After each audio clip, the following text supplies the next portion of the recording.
Hello, Jan Montarsi here. I hope you enjoy this video. In this video, I will be covering beads made with a new tool I received to make consistently sized beads with cane slice covers. And please don't forget to like, share, and subscribe. And the best you can do for a YouTube creator is to let the commercials play. Thanks again. Hope you enjoyed this video. Hello folks, I'm back as promised to show you how I make cane covered beads that will fit into your bead piercing tool from the Creative DORK. I'll have the link to this tool in the description, as well as any other tools I'm going to show you here tonight. Most likely. So, before I started this, I rolled a perfectly round bead that fit in each one of my cells here. So that now, you know, if I want to make perfect round beads. And what I did, well, I'll show you what that is in a minute. But she has different sizes here, 6mm, the sizes of the beads on here. And I'll get to these numbers later. So, in order to cover the bead, here's some roundel beads I made earlier. And I'm going to make another one here when I show you this. This is a cane covered bead. This was the cane. And this cane has a lot of colors in it. And when you use a cane like this, the smaller the cane gets, the more the colors visually merge together. So this bead looks a little tanner, more brownish or muted than this big cane. And some of that also is from rolling it. You smear the other colors on top of each other. So when you're done making these, just a light quick sand with 600 or 800 grit sandpaper will take off that little bit of dirt that's on the outside without much work. All right, so let's get started here. So first of all, canes. I made 2 canes here. These are old canes I had, and I reduced them down for the size I'm going to need for my bead. This one, and I made them square. Okay. So there's the size, and how I determine what size to make that. If I'm going to make this large bead using the same cell, the same size cell, I want to make sure that my cane will sit inside like that with all 4 points inside the cell. That way I know it's the right size. This is the way I do it, and it works really well. So that you can make a bunch of the same size beads with the same, you know, cane covers. So, we have our bead, and if you remember right earlier, I think I showed you, and if I didn't, this is the second time I'm making this video. The first one had everything wrong you could do with a video. I kept coming off the screen, my dogs were barking under my window, the light was all screwed up and weird looking. And then I was editing it and I got to the end of it and it cut off.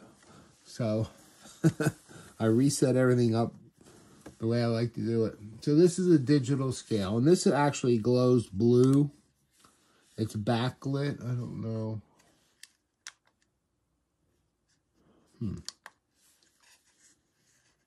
Well, you can't see it because of the bright light, but this is a blue screen.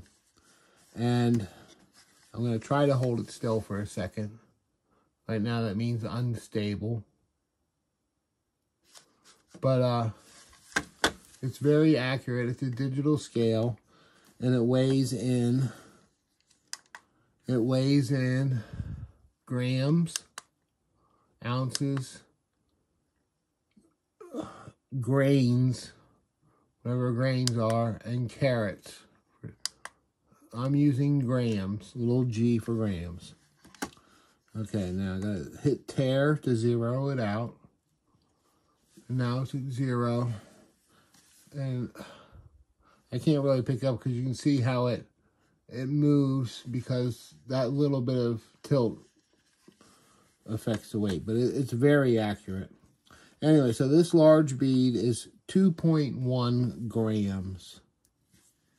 I can't pick it up. So it's 2.1 grams. So what I did is I made a perfect round bead that fit in every slot.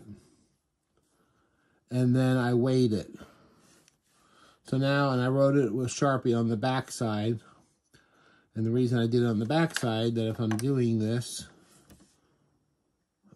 I can just have a separate one that has the numbers on it. So, these are all the different weights in grams. And this is with the brand of clay that I'm using. You can't just use my numbers. They'll probably be close, but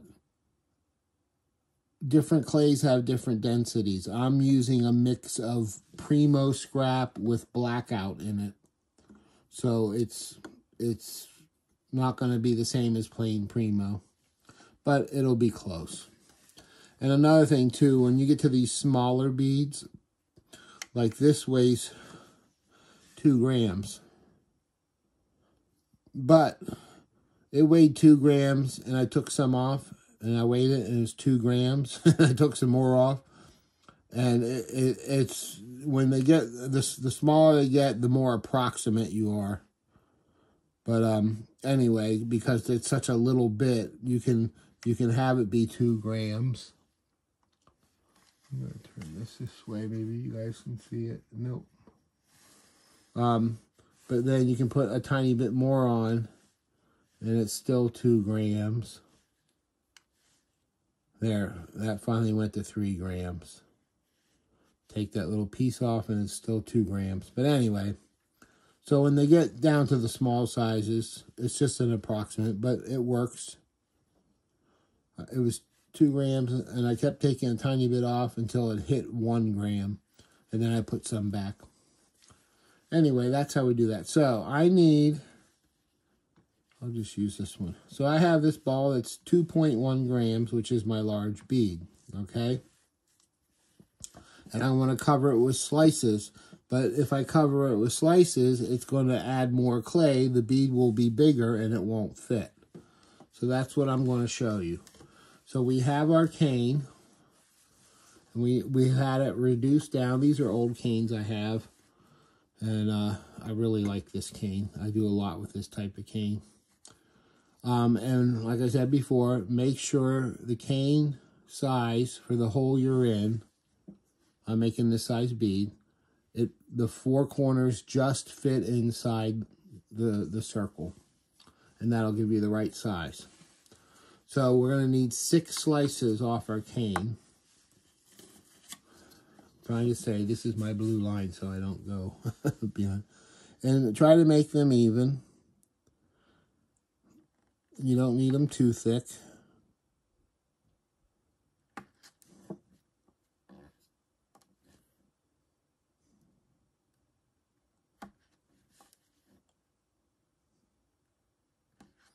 They don't have to be perfect. You don't have to use a slicer for this. Now, like if I was cutting different cane thicknesses, you know, there's no way to have a perfect weight when you're adding cane slices to this. So what we're going to do first, move this out of the way. I'm going to put my cane slices on my scale. Oh, I don't want them sticking together. I should turn it on first.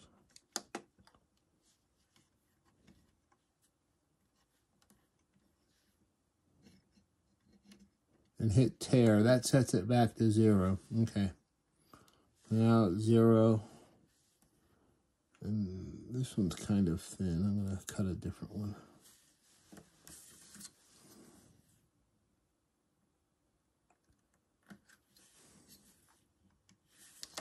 Okay, so that's 0.8 grams. 0.8, 0.8. And now when I add this on, I'm up to 3 grams. So I need to take enough off of here to get the total weight with everything back down to 2.1. That's 2.2 grams. Cutting a little bit more off. 2.1 grams. Okay. So now I have my core. And I'm going to roll it into a ball.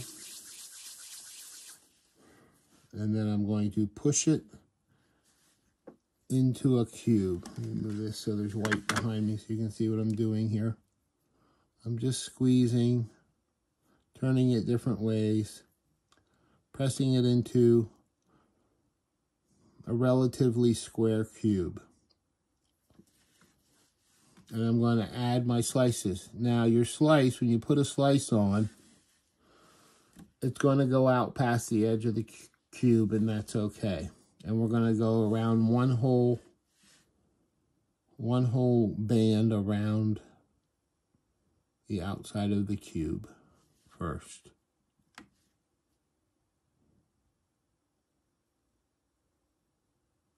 And this, I want these to be out. If you press it and it's like curved around the bead like that, straighten that edge out. So you get them all in there.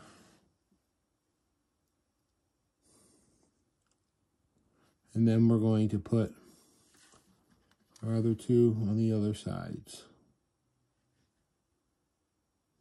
And centered as best as you can. So now we have our cube all covered with our cane slices. First thing I'm going to do, wherever two slices meet, I'm going to do a slight pinch and bring them together.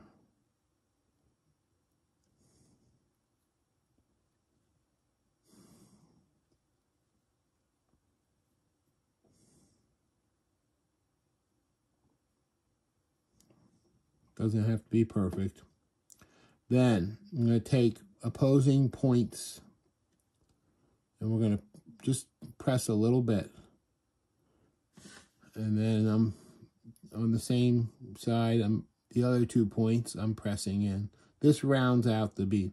Then we're going to turn it and do these 2 points and turn it and do the next 2. That pushes it into a roundish, more of a roundish shaped ball.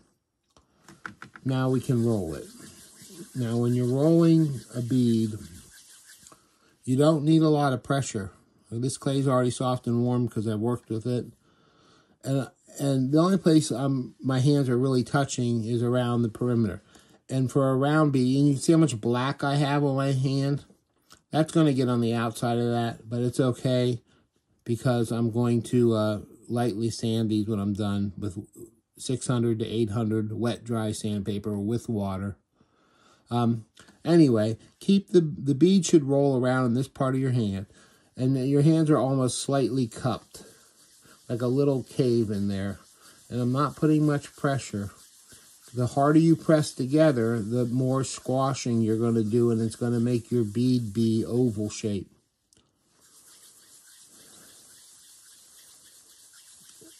And that was round, but I'm just doing it extra to make sure all the seams are joined.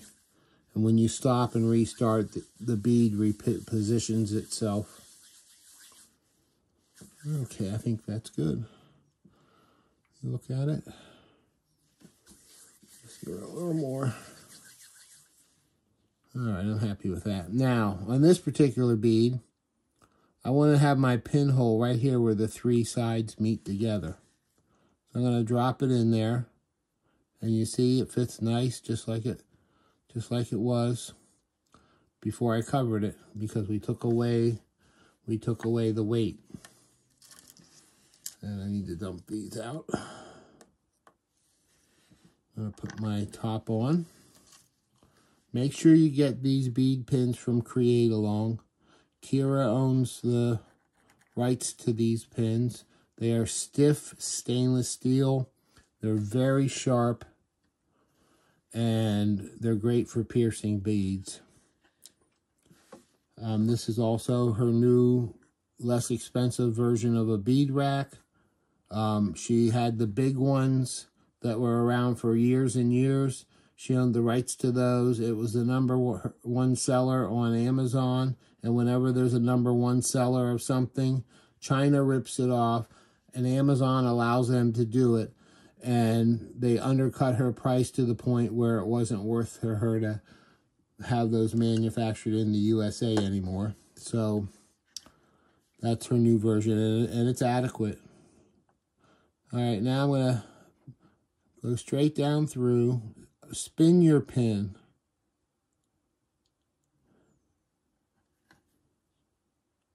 I'm making this harder than it looks. Spin your pin, and then I usually go in from the other side too. Just that little bit of drag makes it even more perfectly round. And then I wiggle my pin around, loosen up the hole.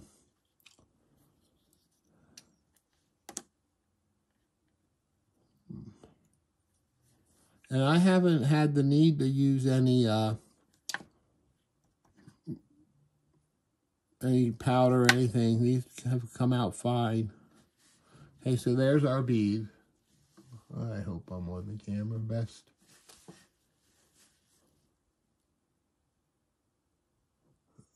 I like these.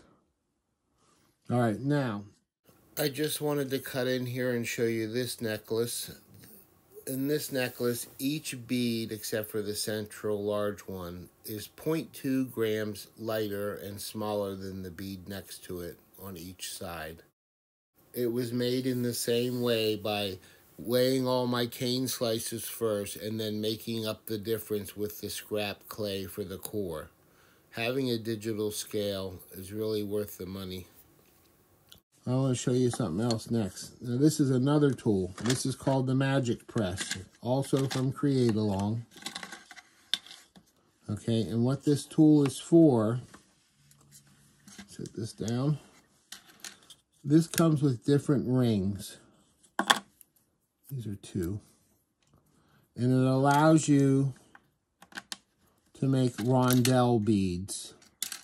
So you can have, you know, this thickness and add another ring. Oops. All these rings that come with it are different sizes. So you have many options by rearranging the rings. They all look the same, but they're not. They're all different sizes. So you can figure out the height of what size bead you want to use, or how thick you want to press your bead. Here, I'll show you the difference. This is a round bead, and this is the same bead I made. Oh, man. I'm getting off the camera the other way. So this is a round bead, and this is a rondelle. A rondelle bead is slightly flattened on both sides. That's what a rondelle is. And it's a shape I really like to make. I like how they string up more than a round one. So, what we're going to do, and I have my armor all. Make sure it's original. I buy this spray bottle at Dollar Tree for $1.25 because it's not Dollar Tree anymore. Anyway, put a little in there. And you can use this press plate. And this has little circles on it, and I'll show you what those are for. There is a hole. There's a hole in the bottom of this peg, and it goes all the way through. I didn't have that on there, right? So I have it on there. Set that down on the wet side. This also has a hole here and a little row of circles, and it allows you. Now I'm not looking straight down, and I can't. But as you're pressing this, you can watch the circles. I can't do it from my side. But anyway, I'm just going to press that good and flat. And that makes it into a rondelle bead. Flat on the sides. Now, I don't know If these were made on the same one, this looks a little thicker, so I may have had a different ring. But I'm going to leave it at that. But that's how you make a rondelle bead. And I'm making all this look much harder than it is. But, as I said, when these spin really nice, you know you have them the hole centered nicely. All of these beads, once they're baked, if I'm just going to go over them with, they're very smooth now. I'm just going to go over them with 600 or 800 grit sandpaper, and that'll clean off any of the black stain from rolling them. Whenever you make a bead like this, you're always going to have that stain, and many other things. I don't know if you can tell the difference of the brightness on this camera or not. Let me try to stick this on there so you can see it. Get on the camera. I put this line here so I wouldn't go back, and now I'm going the other way off the camera. But anyway, hopefully I don't have to reshoot this a third time. All right, thanks for watching. I will have the links for the magic press and the bead pins, which are from Creative ALONG. And this is from the Creative DORK, Irene Lucas. This is her bead piercing tool. And I will also have the bead rack if you want. When you buy this magic press, it comes with a few bead pins, I believe. You'll have to look on the site, but I'm pretty sure it comes with a few. Or you can buy them. They come, I think, 20 in a set for like $10 or something like that. Anyway, but she's the only place that you can buy these. When you see them on Amazon and all the Chinese rip-off places, they're using turkey-baked spacer needles. They're using regular needles. They're not these. These are probably 3 times thinner, and they're stiff, and they're sharpened to a fine point. These are not what you get with any other bead rack when you buy them off of the internet. All right, thanks so much. I hope you enjoyed the video and learned something. You can do this square technique with any cane you want. I didn't even pay attention to how I positioned these slices. I just put them on there and it looks fine. I don't like how brownish it got because of the reduction, but that happens with canes. The smaller they get, the busier the pattern, and then visually they look more muted, more tan, whatever you want to describe it as. Okay, thank you. Have a good one. Don't forget to like, share, subscribe, and please, if you want to do YouTubers a favor, let the commercials run. That's the best value for their time as far as being compensated from YouTube, is the ads, unfortunately. But take a walk, let the dog out, go pet the cat, get a snack, let the commercials run. So as I was editing this video, I realized that the cane that I used to make my beads was made with translucent. It was made to be a candle holder, and it worked very well for that.